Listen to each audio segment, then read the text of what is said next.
دیکھیے، بسم اللہ الرحمن الرحیم، الحمد للہ رب العالمین، اللہم صلی وسلم وبارک علی سیدنا و نبینا محمد وعلی آلہ واصحابہ اجمعین، اما بعد۔ والعلۃ التي يجمع بها بین الفرع والاصل ضربان، منصوص علیہا ومستنبطۃ۔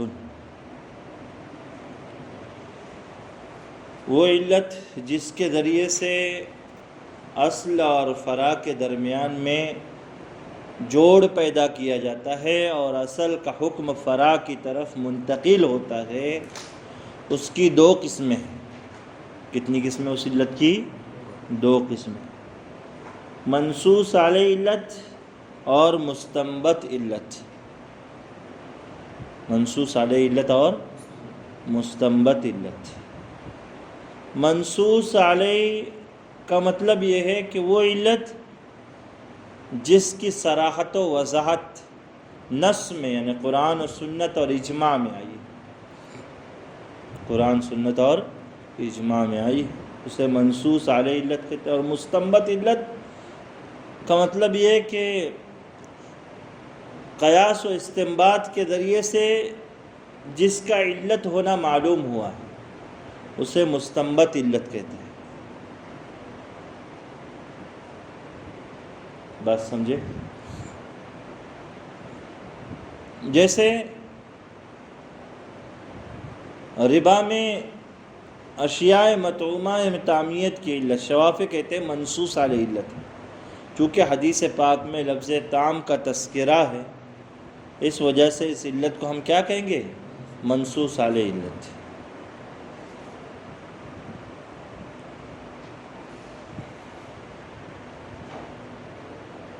بات سمجھے؟ اور بعض علتیں ہوتی ہیں مستنبط ہوتی ہیں، غور و فکر کر کے معلوم کیا جاتا ہے۔ جیسے فلا تقل لہما اف، والدین کو اف مت کہو۔ کیوں کہنا منع ہے؟ قیاساً پتہ چلا اذیت علت ہے۔ کیا علت ہے؟ تو اذیت یہ مستنبط علت ہے۔ کیسی علت ہے؟ قیاس کے ذریعے سے آپ نے اس کو معلوم کیا کہ والدین کو تکلیف ہوگی، اذیت ہوگی، اس لیے قرآن کریم نے والدین کو اف کہنا منع کیا ہے،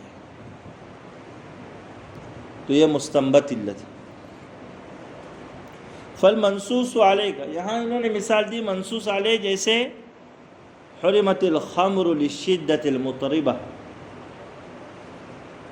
اضطراب کے معنی تھے جھمانا، جھما دینے والی شدت، یعنی نشے کی بنیاد پر۔ نشہ جب آدمی پر طاری ہو جاتا ہے، عقل پر سوار ہوتا ہے، عقل میں فطور آ جاتا ہے، وہ آدمی جھومنے لگتا ہے، کیا کرتا ہے اس کو خود کو پتہ نہیں رہتا۔ تو نشے کی وجہ سے خمر کی حرمت ثابت ہے، اور شدت مطربہ یعنی نشہ سکر یہ منصوص علیہ علت ہے۔ کیسی علت ہے؟ فَهَذِهِ يَجُوزُ أَن تُجْعَلَ عِلَّةً، تو نشہ کو علت بنانا جائز ہے۔ وَالنَّصُّ عَلَيْهَا يُغْنِي عَن طَلَبِ الدَّلِيلِ عَلَى صِحَّتِهَا مِنْ جِهَةِ الاستنباط والتأثير۔ اور شدت مطربہ پر یا نشے پر جو علت ہونے کے اعتبار سے وضاحت کی گئی ہے، اس کی وجہ سے وہ علت ہونے کے اعتبار سے اس کی جو صراحت اور وضاحت ہوئی ہے، اس کی وجہ سے وہ استنباط اور تاثیر کے اعتبار سے اس کی صحت پر دلیل ڈھونڈنے کی ضرورت نہیں ہے۔ بھائی جب نص نے اس کی علت کو بیان کیا ہے، تو آپ استنباط اور تاثیر کے ذریعے سے اس کی علت کو معلوم کرنے کی کوئی ضرورت نہیں ہے۔ یغنی عن، الاغناء عن کے معنی حاجت نہ ہونا، ضرورت نہ ہونا، اس کا صلہ جب عن آئے تو یہ مطلب ہوتا ہے بے نیازی، جسے آپ کہیں گے۔ بات سمجھے؟ تو جمہور کا کہنا ہے کہ نشہ حرمت خمر کے لیے علت ہے اور منصوص علیہ علت ہے۔ قرآن و سنت میں اس پر ایسی صراحت اور وضاحت ہوئی ہے کہ اس کی وجہ سے اب استنباط اور تاثیر کے اعتبار سے دلیل تلاش کرنے کی کوئی ضرورت نہیں رہی۔ بات سمجھے؟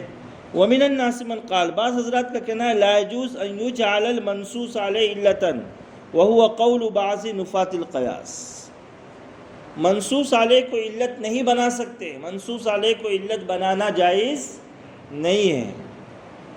بعض منکرین قیاس کا ایک قول ہے، وہ کیا کہتے ہیں؟ منصوص علیہ کو علت نہیں بنا سکتے۔ امام شیرازی نے ان کا رد کیا ہے، بھائی منصوص علیہ علت ہو یہ تو سب سے اچھی قسم ہے علت کی، نص میں علت کی وضاحت آ جائے اور وہ بھی لفظ تعلیل وغیرہ کے ذریعے سے ہو تو وہ تو قیاس جلی کا بھی اعلیٰ درجہ کہلاتا ہے۔ کیا کہلاتا ہے؟ اعلیٰ درجہ کہلاتا ہے۔ تو یہ بعض لوگ جو قیاس کا ہی انکار کرتے ہیں، منکرین قیاس، ان میں سے بعض لوگ کیا کہتے ہیں کہ منصوص علیہ کو علت نہیں مان سکتے۔ وَمِنَ النَّاسِ مَنْ قَالَ، ایک تیسری جماعت ہے، ان کا کیا کہنا ہے؟ هُوَ عِلَّةٌ فِي الْعَيْنِ الْمَنْصُوص عَلَيْهَا وَلَا تَكُونُ عِلَّةً فِي غَيْرِهَا إِلَّا بِأَمْرٍ ثَانٍ، کہ منصوص علیہ کو اگر علت ماننا ہے تو اسی عین میں ماننا پڑے گا جس عین میں نص نے اسے علت مانا ہے۔ اگر اس عین سے یعنی منصوص علیہ عین کے علاوہ میں علت ماننا ہے تو اس کے لیے مستقل دلیل اور وضاحت کا ہونا ضروری ہے، جس سے یہ سمجھ میں آئے کہ یہ منصوص علیہ علت دوسرے میں بھی پائے جانے کی صلاحیت اور طاقت رکھتی ہے۔ بات سمجھے؟ وَمِنَ النَّاسِ مَنْ قَالَ هُوَ عِلَّةٌ فِي الْعَيْنِ الْمَنْصُوص عَلَيْهَا، عین منصوص علیہ میں وہ علت ہے۔ کون؟ وَلَا تَكُونُ عِلَّةً فِي غَيْرِهَا إِلَّا بِأَمْرٍ ثَانٍ، منصوص علیہ کو جس عین میں علت بنایا گیا ہے وہ اسی کے ساتھ مختص رہے گی، اس کے علاوہ میں اگر عام کرنا ہے تو اس کے لیے دوسری دلیل کا ہونا ضروری ہے۔ فالدلیل علی انہ علت ہوا انہ اذا جاز ان یعرف بالاستنباط ان الشدۃ المطربۃ علت للتحریم فی الخمر ویقاس غیرها علیہا جاز بالنص ویقاس غیرها علیہا۔ کہتے ہیں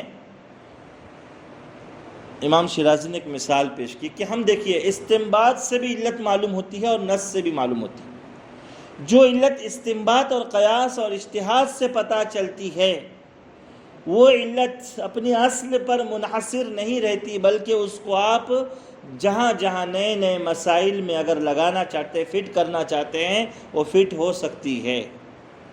تو جب استنباط سے نکالی ہوئی علت بہت سی جگہوں پر فٹ ہو سکتی ہے تو نص سے جو علت معلوم ہوئی ہے وہ تو اپنے اصل پر کیسے منحصر رہے گی؟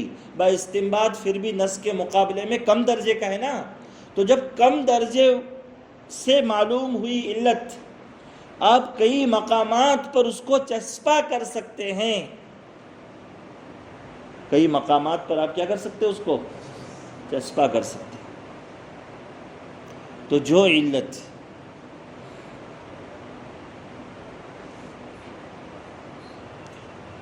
نص سے معلوم ہوئی ہے تو نص تو اعلیٰ درجہ ہے نا، تو وہ علت اپنے محمل پر ہی منحصر رہے گی، یہ تو ہو نہیں سکتا۔ فلا تقل لهما اف، آپ نے اذیت علت نکالی، یہ علت آپ نے استنباط سے نکالی، تو جہاں جہاں اذیت پائی جائیں گی آپ کہیں گے وہ منع ہے۔ والدین کو اف کہنا منع، مارنا منع، بھائی بہنیں کو مارنا منع، جہاں بھی اذیت، یا اجنبی کو بھی مارنا منع، اس لیے کہ اذیت۔ تو آپ نے جو استنباط سے علت نکالی ہے وہ جب بہت سی جگہ فٹ ہو سکتی ہے تو نص سے جو علت ثابت ہو وہ تو بدرجہ اولا اس بات کی طاقت اور حیثیت رکھتی ہے کہ کئی جگہ پر اس کو فٹ کیا جائے، اس کے لیے کسی امر ثانی کی ضرورت نہیں ہے، یہ کہنا چاہتے ہیں۔ بات سمجھے؟ وَأَمَّا الدَّلِيلُ عَلَى مَنْ قَالَ إِنَّهُ فِي الْعَيْنِ الَّتِي وُجِدَ فِيهَا دُونَ غَيْرِهَا، اور جو لوگ یہ کہہ رہے ہیں کہ منصوص علیہ علت اپنے عین پر ہی منحصر رہے گی، دوسرے میں نہیں،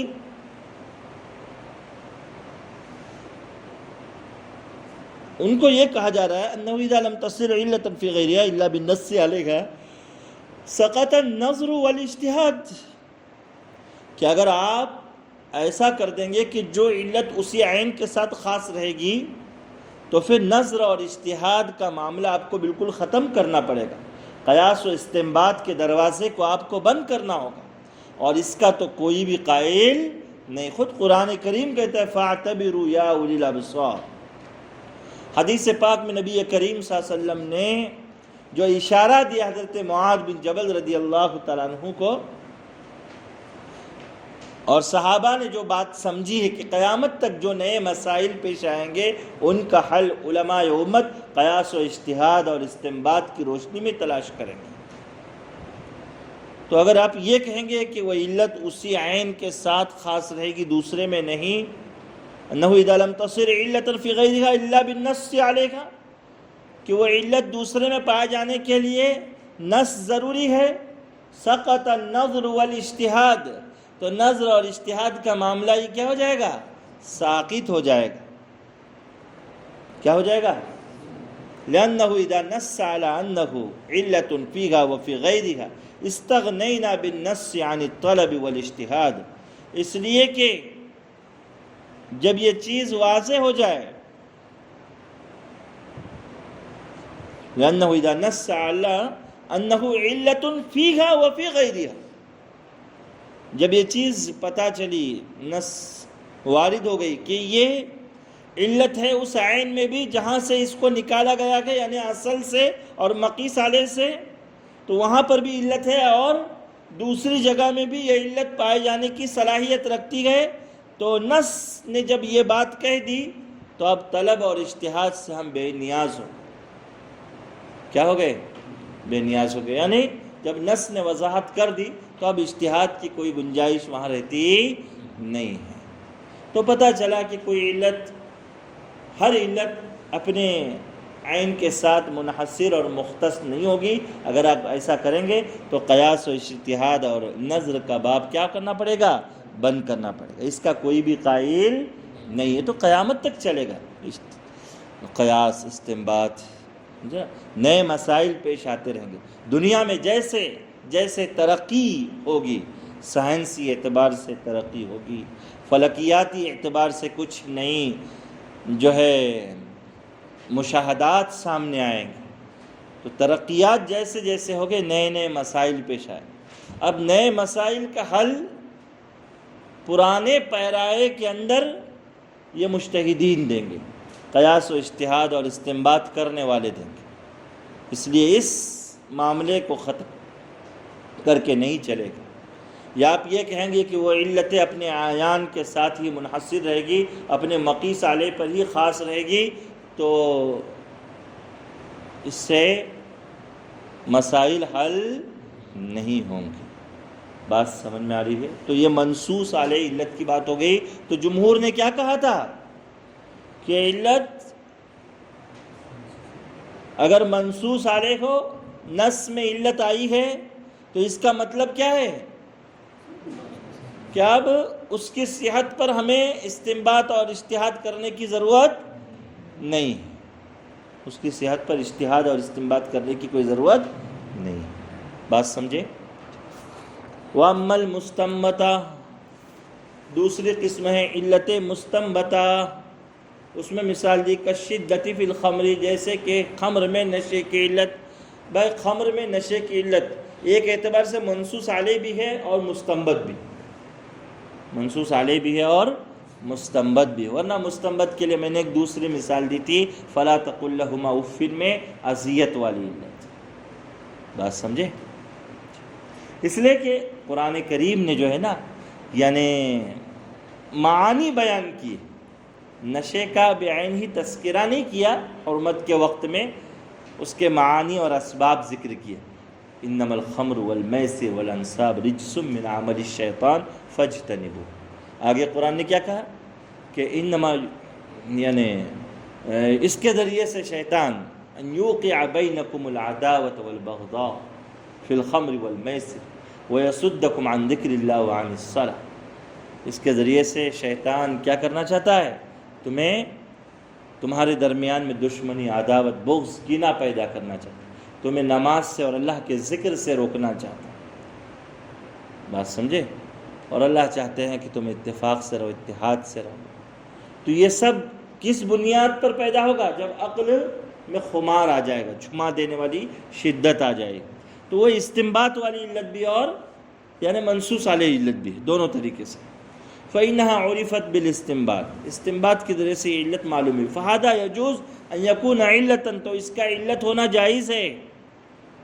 بعض حضرات کہتے ہیں وَمِنَ النَّاسِ مَنْ قَالَ، بعض حضرات کہتے ہیں لَا يَجُوزُ أَن تَكُونَ الْعِلَّةُ إِلَّا مَا يَثْبُتُ بِالنَّصِّ یا بِالْإِجْمَاعِ، کہ علت منصوص علیہ یا مجمع علیہ ہی ہونی چاہیے، مستنبط علت نہیں بن سکتی، مستنبط میں علت بننے کی صلاحیت نہیں ہے۔ یہ بات لوگوں کا کہنا کہ قرآن نے اگر کسی چیز کو علت بنایا، یا حدیث پاک نے علت بنایا، یا علماء امت نے کسی مسئلے کے حکم پر اجماع کرتے ہوئے کسی چیز کو علت بنایا، تو وہی علت بن سکتی، وہی علت بن سکتی، مستنبط علت نہیں بن سکتی۔ یہ بات لوگوں کا کہنا ہے۔ وَهَذَا خَطَأٌ، امام شیرازی رحمۃ اللہ علیہ کا ریمارک ہے کہ یہ بات غلط ہے۔ کون سی بات غلط ہے؟ یہ جو لوگ کہتے ہیں نا کہ مستنبط علت نہیں بن سکتی، علت تو منصوص علیہ یا مجمع علیہ ہی ہونی چاہیے، یہ بات بالکل غلط ہے۔ کیوں؟ لِمَا رُوِيَ عَنِ النَّبِيِّ صلی اللہ علیہ وسلم انہ قال لمعاذ رضی اللہ عنہ، اس لیے کہ مروی ہے نبی کریم صلی اللہ علیہ وسلم سے کہ آپ صلی اللہ علیہ وسلم نے حضرت معاذ بن جبل رضی اللہ تعالیٰ عنہ کو یمن روانگی کے وقت میں کیا فرمایا؟ اے معاذ، یمن جا رہے ہو، تمہارے پاس اگر کوئی ایسا قضیہ مسئلہ آئے کہ جس کا حل تمہیں تلاش کرنا ہے، نکالنا ہے، پیش کرنا ہے، تو کیسے کرو گے؟ تو کیا فرمایا انہوں نے؟ بکتاب اللہ تعالی، اللہ کی کتاب قرآن کریم کے ذریعے سے۔ قال فإن لم تجد، نبی کریم صلی اللہ علیہ وسلم نے فرمایا کہ اگر اس کا حل قرآن میں نہ ملے تمہیں صراحتاً، تو قال بسنت رسول اللہ صلی اللہ علیہ وسلم، کیا فرمایا انہوں نے؟ اللہ کے رسول صلی اللہ علیہ وسلم کی سنت کے ذریعے سے میں فیصلہ کروں گا۔ قال ان لم تجد، تو نبی کریم صلی اللہ علیہ وسلم نے پوچھا کہ اگر تمہیں اس کا حل سنت میں بھی نہ ملے تو کیا کروں گے؟ قال، تو انہوں نے کیا فرمایا؟ اجتہد رأیی، میں کیا کروں گا؟ اپنی رائے سے اجتہاد کروں گا، میں اپنی رائے سے کیا کروں گا؟ اجتہاد کروں گا۔ بات سمجھ میں آ رہی ہے؟ اچھا، تو اس سے کئی چیزیں پتہ چلی۔ اس کا مطلب کہ ہر مسئلے کا حل قرآن اور سنت میں ہو یہ ضروری نہیں۔ قرآن میں تو سارے جزیات کا اگر واضح ترین حل دیا جاتا تو قرآن کا جو اعجاز ہے نا وہ ختم ہو جاتا۔ حدیث پاک میں بھی سارے مسائل کا حل ہے۔ مسائل تو پیش آتے رہیں گے زمانے کے بڑھنے اور مکان کے بدلنے وغیرہ کی وجہ سے، تو اجتہد رأیی، تو آپ صلی اللہ علیہ وسلم نے ان کو شاباشی دی۔ تو اس سے کیا پتہ چلا کہ اجتہاد اور استنباط کے ذریعے سے بھی احکام شریعہ معلوم ہوں گے، اور اجتہاد، استنباط اور قیاس سے احکام شریعہ کے معلوم ہونے کا طریقہ کیا ہوگا کہ نصوص شرعیہ سے علتیں نکالی جائیں گی استنباط کر کے، اور ان علتوں کو نئے مسائل میں فٹ کیا جائے گا، اس منطبق کیا جائے گا، تو مسائل کے حل نکلیں گے۔ وَلَوْ كَانَ لَا يَجُوزُ التَّعْلِيلُ إِلَّا بِمَا ثَبَتَ بِالنَّصِّ لَمْ يَبْقَ بَعْدَ الْكِتَابِ وَالسُّنَّةِ مَا يُجْتَهَدُ فِيهِ، اگر کہتے ہیں کہ علت صرف اور صرف قرآن و سنت سے ثابت ہونے والی کو ہی صحیح مانا جائے، اسی کو علت کا درجہ دیا جائے، تو قرآن و سنت کے بعد پھر اجتہاد کی کوئی گنجائش نہیں رہے گی۔